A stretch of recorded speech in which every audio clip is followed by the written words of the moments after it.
Well, hey, everybody. Welcome to the Profit Tool Belt podcast. I've got Chaz Wolfe here. Hey, Chaz. Whoop, whoop. Thanks for having me, brother.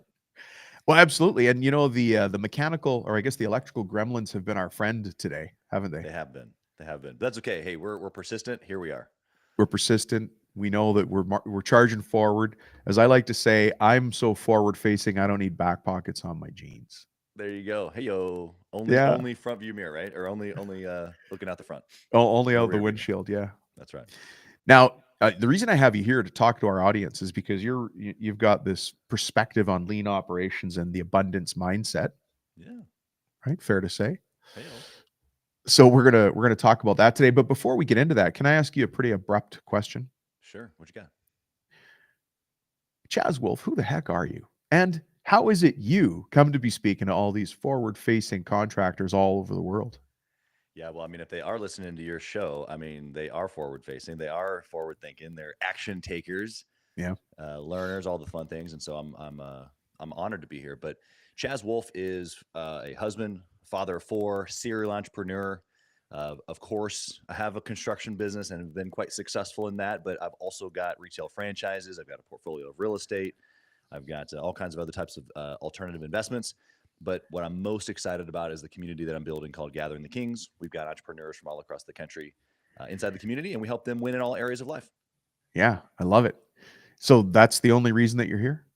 Well, the only reason I'm here is to serve you and your audience, to be Yeah. honest. But actually, you and I had a little shindig on my show. On your show, that's right. It was A little great. bit back, and really just enjoyed your perspective and just your ability to be able to communicate in just such clear language. It's just totally my style, and so I wanted to return the favor because you did such a great job with my audience, and anybody that's linked up with you is already a friend of mine, and so I want to be able to provide as much Yeah. value to your contractors and those listening here today with my little bit of experience. Little bit of experience. Yeah. Yeah, I just a little appreciate that. And it was fun to be on your show too. So everybody bit. go listen to that one.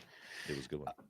Let's go back though and paint a picture because people, they barely know me and they're just getting to know you. Tell us a little bit about your contracting businesses. Yeah. So the experience I've got is in full remodels. We do bathrooms, basements, kitchens, additions. We've renovated whole houses. Yeah. Before we did that for others, as a contractor, we just did it for ourselves. We were real estate, investors and purchased homes and renovated whole homes and sold them and all the fun things that that a lot of contractors get into. I've got a real estate background and other creatives, short-term rentals and multifamily, all kinds of fun stuff there. But as far as the trades go, I'd sold advertising for a long time in different ways. A lot of my Really? clients were in the trades, and so I've been familiar with the trades. I've been familiar with construction from like a marketing and business perspective. I'm definitely a business guy that has put on the hat of a construction owner. I And love never that. been on a job site, so I'm not going to tell you how to swing a hammer or what No. looks good inside of a design, because that's not me, and I'm not even shy about saying that. I'm absolutely a business owner who knows how to run multiple different styles of businesses in different industries, and so my unique perspective is team building and the ability to run an efficient operation in any industry. Yeah. I think what you've just done is earned yourself a spot to host my show when I go on vacation. Because and I say that with respect because this entire show is about being a businessman who just happens to be a contractor. Yeah, And it's that mindset shift, isn't it? Where it you is. said with pride, I don't know how to swing a hammer. I mean, I came up through the trades and then I moved into some other industries, Yeah. and I'm sure you did as well. Like you know Yeah. how to swing a hammer, but the money's not in the sawdust. Yeah. The money's Yeah. in running the business, building the team, building the dreams for people, putting turkeys on the table at Thanksgiving for other families Right. means that I won too. That's how I see it. Yeah. Well, there's different layers to that, and I think if we just kind of break it down a little bit, we've got kind of like the baseline work of what you're talking about, the actual Mm. swinging of the hammer. We've got the management of the work. We have communication that really kind of transcends, and then we have being able to think, and that's not something that I've just created on my own. That's something that I got from Myron Golden, but just levels of adding value. And so for me, as someone who's learned how to work hard, have a work ethic, okay, cool. I learned how to manage people, and Mm. I have a skill set of that, and even manage process. And then I have the ability to communicate and be able to organize, process, and be able to communicate with people and things happening in different ways. And then, of course, the top is to be able to have a vision and to be able to think and to be able to guide through thought, which then Yeah. trickles down into obviously all the other things. But I can take those skill sets and go, okay, now I'm going to be a construction guy, or now I'm going to be a retail guy, or whatever. It doesn't matter. If I've developed these skill sets, then I can be successful wherever I go. Yeah. I really do appreciate that. I mean, when people look back at my past, it doesn't seem like anything's a straight line. I ran a large mail order pharmacy.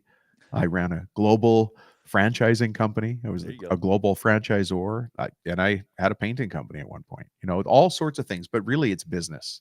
Yeah. And I think that's the hard part that we tend to forget is that. Hold on, let me back up. I think the hard part is that a lot of the audience came up through the trades. They let's say renovations, because they're a renovator and they started as their own trade and then realized, hey, they're good with people and they figured out how to put deals together. So now they're a reno person, right? Yep. But there's a difference between being that business owner who's a reno person. And I think you said it when you talked about vision. Yeah. You got to have a vision, and then you have to stick to it and put the plan together. Yeah. Well, and it's harder for those folks because like I don't know what I don't know. I don't know. I don't actually know how to do what they know. So it's harder for them to separate those two things. Just like, okay, so my first business at 24 is I bought a franchise called Edible Arrangements. And so in that business, I Delicious. know how to, yeah, The pineapples. I don't know what kind of. We You're not the talked about first this person on who's your told me show. Those That's amazing. pineapples. That's amazing. They're special. No. But in all seriousness, I know how to cut pineapple. I know how to dip strawberries. I know how to clean the toilet. I know how to do all of it. Now, luckily for me, I realized that just doing those things for very long was going to keep me in one location, and I couldn't have 7 in 3 states like I did. And so that's the gap. Though is when I started going from one location to 2. It's like, okay, I could actually be in 2 locations at once. I don't care what people tell you. I could be in 2 places at once, and I could manage both things at the same time. But as soon as I went to 3, and then my 4th was in a different city, my 5th was in a different state, and so I had to I pushed myself to, okay, I have to solve problems in a completely different way. Yes, I Right. love that. I love, one of the things that we say here on the show is that, let's say that somebody's running a $2 million business and they're encountering, they just feel like they're stuck. They were Right. 1.8 last year. This year they're going to do 2. The year before that they did 1.9. They're just kind of stuck at 2 million. Right. One of the observations I've made many times over as a coach is that they're running that $2 million business on $1.5 million systems. So they are really, really, really, really good at running a $1.5 million business to the point they can get it to 2, but they are stuck at 2. Right. And it's what I've always found for myself is I have to start thinking like a $5 million business. Yeah. To push through there, or I'll never get there. You can't think like a $2.1 million business. Right. Now's the time to think like a 5, make decisions like a $5 million business, ask questions like a $5 million owner. Listen to Chaz Wolfe and his insights on. Yeah. Well, and that's what I was going to say is what's the practicality to that is, well, you got to get around people that have done it or that that can think a little differently. And so, even though, I've never built personally a $50 million construction company, I will be building a $50 million construction company because I understand the stages of business and how things build on top of each other. And then I'm going to continually get in rooms, which is again why I kind of Gathering the Kings exists. I want to get in rooms of people who have done amazing things. One, because it's a belief builder. That might sound a little bit of woo and a little bit of like, ooh, like feel like a little soft, especially for contractors. But it's like, I'm telling you right now, come out of the hard, calloused hands, tool belt thinking. And we got to, like, right up here is the thing. I need to get around other people who think differently. And what that will do immediately, first, more than anything, before my operation can change, before I can hire amazing people, before I can get tactical in any sort of way, is that my belief has to be raised. I have to first believe that I can have a $5 million company or a $50 million company. Otherwise, it will never happen, right? Yeah. It's so interesting that you bring that up as the example, because just before the interview with you, we were running a program we call Construction Millionaire Bootcamp. And today was the second module. So they've only really gone through one class, and now they're in the second module. So we were talking about the takeaways at the end of today's class, so class number 2. And the sharing of everybody around the table who have similar problems, you could just see it was propping up the next person, because they're like, well, I'm not the only one who has a pricing problem or a bad, I know I've got a bad prospect. I went and visited them. I didn't want to do the deal. They signed the deal. I didn't want to do the deal. Now I'm in the middle of the deal. It's a bad customer. And everybody had that same story. So looking around the table, you're like, okay, well, let's all stop doing that. Yeah. And then one of the guys did the most amazing thing, which is actually next week's class, which is stop marketing to the wrong people. Yeah, for sure. And say no. And say no. Take that personal responsibility. Yeah. Yeah, when you get into a room like that, I love the rooms that you're creating. Obviously, GTK does something not exact teaching style like yours, but in a similar fashion. When you can hear other people share and give their experience, same You're not industry or alone. not actually, which is the beauty of GTK, is that I can sit across from the table of a guy that has a real estate business or a contracting business or a restaurant chain or whatever.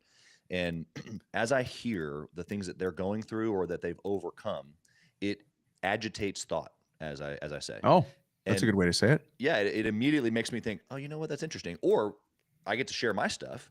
And then that someone else is like, hey, have you ever thought about X? Because they're not in my business. They're not in the weeds.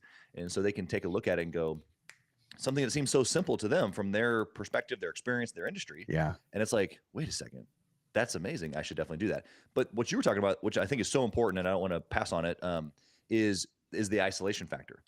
The reason why it's so profound for them to be able to go, oh, wait, you have that problem and you have that problem and you have that problem Yeah. and we all have that problem, is because technically we're isolated. Now, as entrepreneurs listening to a show like this, you're already doing amazing things by like getting around people like Dominic, who are providing, just incredible value to you. And so you can pull yourself up out of this isolation. But it's real. Entrepreneur isolation is like, we are not Mhm. like everybody else. There's a very small percentage of We're people weird. like us. And we're weird. We're crazy. Yeah, we are weird people. Yeah. Yeah, especially probably you, me, and your listeners, because we're kind of intense. Like we're doing this thing right now when we don't have to. It's not like this right here. Your listeners aren't making money listening to this show. Although by listening to the show, I bet you they make more money. Yeah. It's the But you're right. intensity, If we didn't do it, the world isn't. Yeah. There's no sucking sound of vacuum in the world. But we do it to add value. 100%. But it makes us completely unrelatable. Listening right now, I'm looking right at you, Joe or Alan, whoever's listening right now. And the reality is that you aren't like anybody else in your family. You're not like anybody else in your world. You've got maybe buddies, maybe got a couple of people that you can kind of watch the football game with. Sure. But they don't understand what you got going on. Yeah. That's why being in a room like Dominic has created, or even listening to a show like this, we're like, man, I understand that guy. I relate to that guy. It builds my belief that I'm not alone. Also, then if he can do it, I can do it. Yeah. It's incredible. And you and I have met only a couple times through the podcasts and the YouTube videos that we've done together, but we're talking about the same thing.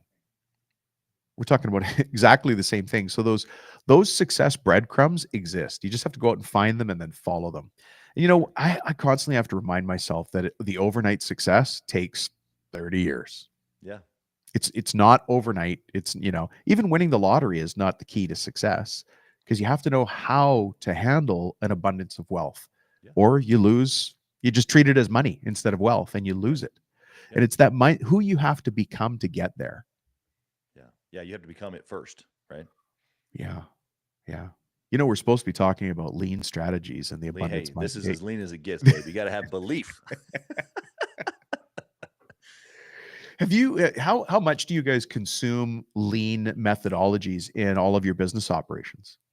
That's a great question. My construction company is technically 3 years old. And so, in the first 3 years, it better be freaking lean. That's all I know. So, there's books. In fact, I actually saw one back behind you, Scaling Up, Profit First, E-Myth. Yeah. I had the E-Myth author on my show, Mike Gerber. Yeah. Michael Gerber. Mr. Gerber. 100 Minute, all those actually are fantastic. And I'm a huge learner. I love to, read, listen to books, podcasts and YouTube videos like yours. But prudent thinking, in my opinion, is the best way to have a lean operation. And prudent, I love this word because there's just so many dynamics in this one word. It's not frugal, but it's smart thinking. Okay. I want to be accurate. I want to have accurate thinking or accurate knowledge about my decision making. And that's really, for me, when we talk about lean operations, okay, fine. Yeah, we want less people doing more output. We want automations to be able to, 10x our abilities to do things that only one person can do. Like, okay, sure, we use automation. There's emails. There's, we use VAs. Like, bro, I'm expended out on levers. But for me to even understand this, to me, makes a big difference. So that's what I'm trying to give to your audience is you can talk about lean, but for me, it's accurate thinking that makes Yeah. the most difference. When I sit down and I'm making decisions, this is what I'm talking about: being prudent or having Mm, accurate thinking. What am I looking at? What are the factors? What are the right. truths? What are the nuances? What do I Let not the know? What data are the be our guide. unknowns? Right? Let the data be our guide, right? Yeah, exactly. Yeah. Sometimes we have data, sometimes we have broken data, sometimes we have no data. Right? But I'm a data guy like you. If we got data, let's go to it. Let's make good decisions. But the angle here I want to give to your audience is if I can make good decisions, Mm, backed by good decisions, that ultimately is what's going to produce not only just a great business, but a profitable business, which is right. obviously what we're kind of trying to get to when we talk about lean operations, right? Yeah. It's it, people think that being a business owner is a risk taker, and I want to go beyond business owner, being an entrepreneur. Yeah. That's a scary word for people. It took me a long time to call myself an entrepreneur. In the beginning, I thought it sounded scammy because I was getting MLM'd every second Oh, week when I was young. yeah, for sure. I get that. I was, and I'm not knocking people in that business model. It's just not for me. Yeah. But they all called themselves entrepreneurs, and I'm like, oh, I Right. better not call myself that. And Right. it took a long time. It took a long time, and I had at that point, even when I was struggling mentally to say it, I had built and sold $120 million business, Yeah. Wow. and I still just called myself a business owner. Yeah. So I appreciate anybody out there who says I'm not an entrepreneur. But what I continually learn is that if I really focus on good data, and I'm not a numbers guy at all. I'm a patterns in the numbers guy. Yeah, that's right. But when I find that, what's our magic number? What does that need to look like? What's a real number? How do we measure that? Boy, things change, and it really comes down to personal responsibility because numbers don't care. They're just Yeah. numbers. They don't care if I'm happy or sad. It's just a number. Deal with a number. Yeah, that's right. The pattern piece that you mentioned is so important, and I can't identify the pattern without first tracking. And so, a lot of Right. a lot of people Yeah. just don't even track. And so that's probably the golden nugget for your audience is if you want to make prudent good decisions, or if you want to have a lean operation, you have to have data. And so track whether that's lead conversion, whether that's money spent, whether it's conversion ratio on sales. Whether it's profitability on each project and job costing. Like there's so many different ways to be able to. There should be lots of ways we're tracking. In fact, I'll go ahead and venture to say this, and probably all your people will love this. But I have owned a lot of different types of businesses, and by far, construction is the most complex and the most difficult Really, you to find like. it that way? Oh my goodness, there are so many moving pieces. I've owned a lot of other types of businesses that are also complex and have moving pieces, but in construction, in my opinion, if you don't if you don't pay attention, it's not profitable instantly. Like that. If you're not paying attention to the right things, if you're not tracking. Yeah. Yeah. Yeah. And we call those profit leaks. So there's $100 exercise we do, Chaz, and this might even help you with your leadership team. Yeah. I always say the same way. Everybody choose your headache. I want everybody listening to choose your headache. Is your headache in the area of time, team, money, strategy, marketing, or sales?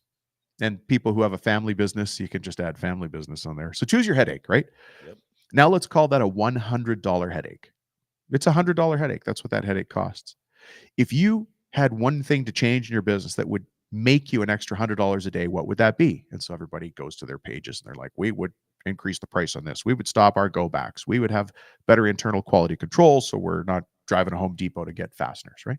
Okay, there's $100 a day. It doesn't even sound very sexy. It's $100, Yeah. but you're open 250 days a year. Right. So that's 25 grand right there. Yep. But we're not done yet because that's $100 headache in the positive. What about where you're losing $100 a day Right. from leaky operations? Yeah. There's another 25 grand. And then, you run Gathering of Kings and people thinking about family and the importance of that with business. How many times have you heard people say on their bucket list of dreams, we want to homeschool the kids, but Right. do you ever hear that in your group? Oh yeah. Yeah. Or we want to take a vacation, or we want to, fill in the blank. Yeah. So how much would $50,000 wrapped in that blue elastic that broccoli's wrapped in, slammed on your kitchen table? Yeah. Here, honey, here's another 50 grand. How much of a difference would that make in your family at your kitchen table for vacation, Yeah. homeschooling, etc.? You Yeah. just got to solve that $100 a day headache. Yeah. And I think to your point here, a lot of entrepreneurs, well, first off, 91, 92% of entrepreneurs or business owners fall in the less than $1 million a year category. Yeah. So, okay, fine. Less than 5% of businesses have a $10 million business or more. And so most likely you're listening right now and you have a less than $10 million business and probably have a less than $1 million business. Okay, fine. Realize where you're at and what the impact of those problems might be. To Dominic's point here, the $100 a day, that $25,000 a year makes a big difference because really, I was just talking to one of my business partner about this just a couple days ago. It's like really at like, I don't know, 200 or 300 grand, like take home income, you could pretty much buy everything that you need. Yeah, you don't need anything else. Now you're just trying to make your father-in-law feel bad. Yeah. or your father, but depending upon your scenario. Yeah. How big is your bass boat? Not my scenario, but many that I know. But the point being is that what you're saying is that you don't need it. I mean, there are lots of things that we can have after that. That life becomes super fun, and we can help a lot of other people because we have choice. Money gives us choice. That's exactly right. But that person who's listening right now who won't slow down to fix the $100 a day problem because it's only 25 grand. It's like, well, wait a second. You're trying to solve $1 million problem, but you don't even have a $1 million a year business. And I'm not trying to put you as a personal person down. I'm just trying to say, let's just recognize where we are.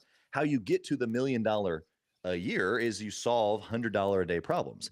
And then once you get to the $1 million a year, then we can solve $500 a day or $5,000 a day. Now we just keep going up. But it's like we're trying to solve too big of problems. And what ultimately ends up happening is that we just don't do anything, right? We just keep doing the same things over and over, missing the leaky $100 and not making the profit that we need to invest in good marketing to be able to go to the next level or whatever is necessary in our business. You know what I mean? Yeah, absolutely. And then, the numbers just follow. I think we just did this the other day for a $5 million business. And we said, like, you're making $14,000 a day decisions. Yeah. Just do the math. 14,000 times 365. It's going to come out pretty close to 5 million. I only know that because I did the math on the calculator this week. Otherwise, I don't know my 14,000 times tables very well. Yeah. Yeah, but I mean, even in that regard, it's like 14,000 doesn't seem like that much, especially if in a $5 million business, you're making individual, sometimes $100,000 or a couple $100,000 decisions. But when you break it down per day, it's like, okay, well, I guess probably what that principle means more than anything, underneath even what both of us have said, is that it's consistency and it's like just again prudent or precise decision making along the way. I'm not missing the little things because I'm so caught in the clouds. A lot of guys think that they have vision. It's because they're just up here thinking constantly. And it's like, well, that's actually not vision. Vision is being able to see something in clarity and then be able to communicate it back down in detail. and get your team to make it come to life. Yeah. Right. I wonder if you find the same thing that I do, which is a lot of times people say, hey, Dom, I want to make more money. And then when we dig behind that, there's something else. I don't want to answer what my answer is. What do you find when you meet somebody and they're like, I want to make more money, but you find the real reason behind that is X, Y, or Z? Yeah, that's interesting. I think that, that's I think anybody who is presented with the question, do you want to make more money, would say yes. And then for me, I'm always going to ask why. Mm-hmm. I think that for us, just because we deal a lot with this dynamic of family and business and health and faith and lifestyle and kind of like the winning in all areas aspect, is that they want to make more money to give them more freedom. And a lot of times what I've seen is that when they're all in on their business, like I was many years ago, like super obsessed, and I'm super obsessed still, but I wasn't super obsessed about all those other things. I wasn't super obsessed with my marriage. I wasn't super obsessed with my health. I wasn't super obsessed, with my faith and lifestyle. And in order to be able to have all those things, I often think I need more freedom, which as business owners, we equate freedom and money together. Like I have more money, I have more choices, which equals more freedom. Right. And so that'd be probably close to my answer, although I've never probably had that direct, answer to folks. See, that's a coaching question. I find that people want more time. Yeah. They actually want time to do the things they want. Right. And then, the real human stories come out. My wife has always wanted to go back to school, or the most heart-wrenching ones is my mom took care of me my whole life. Right. And now she's in a home and I need her to be in a better home than we were able to afford. Yep. Those are the drivers that go beyond Yeah. how profitable were we on that last fence job or that reno job, right? That's the reason that you want to make money on that, is so that you have choice and that you don't have to work all the time, but you can employ other people that want to have a great punch the clock type job. Yep. Because there's, like you said in the beginning, we're weird. Yeah. Nobody puts a pin in your butt in the morning and says, go start a company. Yeah. Go find another construction contract. Nobody's, it's just somehow it's in us. It Hmm. just consumes us.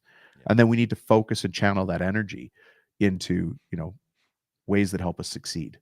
Yeah, I mean, we're creators, right? I mean, you can't. I mean, you can be a creator inside of another organization. It's just harder because you're creating someone else's vision, and so the Yeah. intensity or the craziness in us comes from that place of I just want to create my own thing, as opposed to being like a partial or co-creator in someone else's thing. And maybe we call that a little confidence, maybe a little arrogance, maybe a little just I'm weird and I just want to do my own thing, whatever. But I think that it should be embraced. And you listening right now, you're already like that, and that's okay. I think that welcome to the bright side. But what's going to make you fulfilled, like truly fulfilled, is Yeah. what Dominic's saying, which is to be able to have choices. Um, time freedom, of course, time freedom. But you don't want to just have a bunch of time and sit on the couch and not have any money to do anything either. And so all those choices that you mentioned, require more money, and that's what the question stemmed from, was why do I want to make more money? So I Yeah. think that when you can identify those things as far as what makes you tick, you start moving at a clip. And I talked about this yesterday, actually, on a call inside of our community. We were talking about persistence. It's chapter 9 in Think and Grow Rich. But persistence becomes so much easier when you know what you're doing and why you're doing it, and then you've paved the way of good decisions. It's just so much easier to go, no, I'm just going to stick to the course. I'm not quitting. Zero Yeah. chance. This is not even a question. Get out of here. Don't even come with me at that. Shiny things and squirrels no longer pull you off Yeah, your game, because you know exactly. your game. You know the Yeah. game. That's right. So it sounds like you have a somewhat of a strategic planning mindset. You're looking at the books behind me. Do you use any of these models for strategic planning? Yeah. We I'm seeing if EOS is back there. We follow Yeah. Traction. EOS for Oh, it's for hidden quarterly behind the planning. Okay, it's post. on that side. Yeah. Yeah. Quarterly planning, and annual planning, stuff like that. Profit first we use from like a organization of the bank and the finance and stuff like that. But so yeah, I mean, I'm super. I mean, there's you can strategize yourself out of a room. I think you don't want to be all strategy. Like there's got to be this really There's got to be implementation. Yeah. yeah, there's got to be action. Yeah. And I think that that's probably the I've seen it many times. We do a personality assessment on all of our members. We use the predictive index. It's Oh, just okay. Yeah. just money, but I can tell you based on a few key factors, like someone listening right now might be a little bit more in tune to put the boots on and put the tool belt on because they're action takers, they're doers. Okay, great. And then the guy that is just a little bit more of a visionary and thinker, he might lean more towards you know strategizing and thinking, And over planning and over planning. Yeah, and that's for not sure. putting on the boots. Yeah, and it's like this guy, we can't get him to slow down enough to like actually help his business to strategize and think. Just pull your head out of the thing for a second and like look at the Yeah. whole landscape. And this guy over here, we can't get him to can't get anything to done. Yeah. Gotta get to work, man. I, But I it's think when you so can when you interesting. can when you can recognize where you're at and that Yeah. there's a place for both in the business, you got to be able to step into a boardroom for a couple of days and you take off the tool belt or any sort of management or communication skills, and you got your whiteboard and you just go to town on what does it look like, where are we going, what's the plan, let's reverse engineer this thing, and then you close that boardroom door and you get back into it and you work at it. So you mentioned the predictive index. Yeah. And then you talked about reverse engineering. And folks, we're talking about level 9 ninja skills coming right here in this question. How much do you prefabricate your ideal team when you're building a company? How intentional are you about? Oh, you're smiling already. I can see it there. Hmm. Yeah, go. What do you got? Well, I mean, first off, my initial thought was the prefab is like, that all happens in your mind first. Yep. which is hilarious because this is exactly what I did with my construction company. Like I literally do not know how to do any renovations. Like you don't want me anywhere near a project. Okay. Perfect. The actual job site. And so knowing that as the founder, I'm like, okay, what are the pieces that I need? I'm a really good marketer. I'm a really good sales guy. I'm a really good manager. I don't Mm. even want to do those things I from the like how you beginning, said that with pride. Yeah, perfect. right? From the Yep. beginning. I literally am visionary only, strategy only. I'm in our weekly L10 and I'm in our quarterly planning only. Okay, so great. So if that's literally all that I'm doing, because I have other things that I'm doing on a regular basis, aka building a community. And then my other businesses are pretty self-explanatory, but then I need to build a team accordingly. Okay, so I need an integrator. Okay, great. This is person that needs to be operation minded, maybe just a high level communicator, Yeah. potentially sales experience. I need someone who I can trust on the sales side, who can actually get in and estimate and be able to close deals. I need somebody on the back end to help with maybe some operations, or maybe it's finance, kind of depending upon the other skill sets of the other people. Okay, great. Well, so that's what I did. I built a leadership team. We have an integrator. She has no construction experience whatsoever. But I can tell you what, she will walk into any unorganized space, physical or And virtual, and organize it. it'll be organized within minutes. Love Okay. it. Yeah. And So it you're took us a little very bit of time. intentional. You're Oh, intentional. And super. this is before you put lawn signs out that says we This renovate houses. 100%. Yes. This is Yeah. me up here going, okay, I'm going to start this company. Who do I need? Now, using the predictive index, it's super easy because I can just profile. My business partner with Gathering the Kings, he says, that some people collect, dishes or china, guns, all Yeah. different types of collectibles. Chaz, he collects predictive index profiles. And Oh my I gosh. literally have the two people that I found to put this team together, my integrator partner, and then the guy that runs our sales. These are people that I knew from different ways of life, and I had a predictive index on them, and I'm like, They would be perfect. boom, new Yeah. company. Yeah. That it's incredible. I'm glad you answered that. Thank you. Yeah, And what I want people to take away from that is that it's intentional. yeah, for sure. So, I had a meeting with somebody earlier this week, and they said, there's a renovator guy. He goes, my top guy just told me he's got $4,000 in parking tickets. So they won't renew his driver's license. So now he can't drive. So now he can't get to the job site. So now it's my problem. And I had to remember back to when I was much younger in business and I was hiring people that showed up. Instead of saying, I need somebody who has this specific type of background. And Right. so these, predictive index is what you use. I like the Myers-Briggs. I actually like Yeah. DISC, but it doesn't matter. Yeah. Now we're just talking about flavors of cake. You like chocolate cake. I Exactly. like vanilla cake. You like pumpkin pie. Doesn't matter. Yep. But when you know the tool you want to use and you start to use it, you literally make a Frankenstein team on paper before you even start. Yep.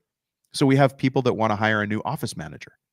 And they're like, well, I'll just run an ad. I'm like, yeah, we should run an ad that appeals to the right office manager That's and right. completely rejects the person who's not the right office manager. Yeah. Right. Yeah. And so in DISC, we look for somebody who's a CS. I don't know what it's called in predictive because I don't know it as tightly, but you're looking for a certain behavioral style. That's the filter. I won't even accept anybody who's not that style Yeah. Yeah. predictively. Yeah. Yeah. Exactly. You decide ahead of time, which obviously then gets rid of so many decisions along the way, because people that apply, I don't even have to think about it because they don't fit what I've already predetermined. Yeah. Or if you're like Which me, you just hire the big personalities. I'm like, now right. this company's an Aloha deck. It's just a, Yeah. vacation on a cruise line. We're not running a company because I hired everybody with great personalities who interviewed well. No, that's not what we need. To be honest, that's not just you. That's most entrepreneurs. First off, when an extrovert walks in, they interview well because they're likable. They like people. We like them. They have this big personality, like you said, and it's like, oh, I felt really good about that. And then we hire them, and we're like, wait a second. I hired this extrovert for this CS, which is basically someone who's organized and who can be steady and trustworthy. And it's Right. like, wait a second. Not often is this big profile going to do well in that. Sometimes if they've got a little kickback on the organization, but really that person needs to be in sales, or in some Yeah. sort of promotion, opportunity. But if they're sitting there at the desk in the accounting seat, woo, They're not Oh, going I'm to like it. glad And you you're not said going to that. like it. I'm glad you said that. You know, it's we've had that problem before where a company has a collections issue. And I'm like, well, what are the systems? What are the processes? How do you Yep. do it? And then you're like, who's in the accounts receivable seat? Yep. Oh, it's just, Brenda or Bob, doesn't Yep. matter. And you look over there and it's bright, shining personality, super Yep. nice, easy to Yep. get along with. And you're like, No tenacity. No what's follow that? through. Yeah. No, yeah, no follow through. I had a lady call me once. We were renting an office and there were parking spaces and somehow the taxation changed. And she called me and she goes, "You owe me $12." And I'm like, I don't know, put it on the next invoice. I'm sorry. She goes, "No, you owe $12 right now." And I'm like, okay, she's good. She has no personality. Yeah. She's task oriented, Yep. right? She's a high detail person. And that $12 was like a personal offense to her. It meant something. Yeah. Oh my God. And I'm like, I don't know, just throw it on the next month. She was like, "You owe it now." I'm like, Yeah. whoa. Yeah. Like I felt guilty I still feel guilty for the $12. I paid it 3 times over. I still feel it. What a great interview. I feel like we could go forever, but that's not actually practical. So, if somebody needs more Chaz in their life, which I think a lot of people do, how do we find you in this big wide world? Yeah, go to gatheringthekings.com. You can take a look at the cool things that we're doing with our community. We've got really cool stuff for obviously the entrepreneurs, spouses. We do family vacations. We've just launched an entire little community for integrators. We've launched a community for kids learning entrepreneurship skills, all Love kinds it. of fun stuff inside of our community that you might be interested in. Yeah. And so it's gatheringthekings.com. Gatheringthekings.com. Yep. And then there's chazwolfe.com, wolf with an E. Yeah, that's just my little. That's just a little place you can learn about me if you want to. But Gathering the Kings got me and everybody else. Yeah. I so appreciate you coming on here today and sharing your insights. And I do want people to recognize that you and I have never actually physically shaken hands. We've never Yep. really met until a couple months ago. Yeah. But my point there is we triangulated to the same success principles Yeah, that's right. that I'm hoping people let it just, if you walk down to the ocean and you're like, hey, I'm going to go stop a wave, you have zero chance of winning. That wave is going to knock you on your butt. But if instead you go down with the intention to say, I'm just going to get wet, I'm just going to let the wave wash over me, I'm going to get wet and I'm going to have fun. This episode is one of those crashing waves. Just enjoy what Chaz shared and try to pick up a little bit and just keep moving on. But you Right. can't do it all at once. You just got to keep at it. Yeah. Yeah. I'll add one more thing here. Do Dominic a favor. Go to the 5-star review for the show, wherever you're listening to it. Because if you got value from this, either from him or myself, in order for these things to keep going, we need some reinforcement. We need some encouragement. And on top of that, the 5-star reviews always make other people jump in and go, hey, maybe Dominic is worth listening to. And of course he is, because he's got awesome coaching programs and he does amazing things for contractors. So do him a solid and give that 5-star review. Chaz, you've been fantastic. Thanks for being here. And I'm pretty sure you've earned yourself another spot in the future. I appreciate that, man. Thanks. Thank you.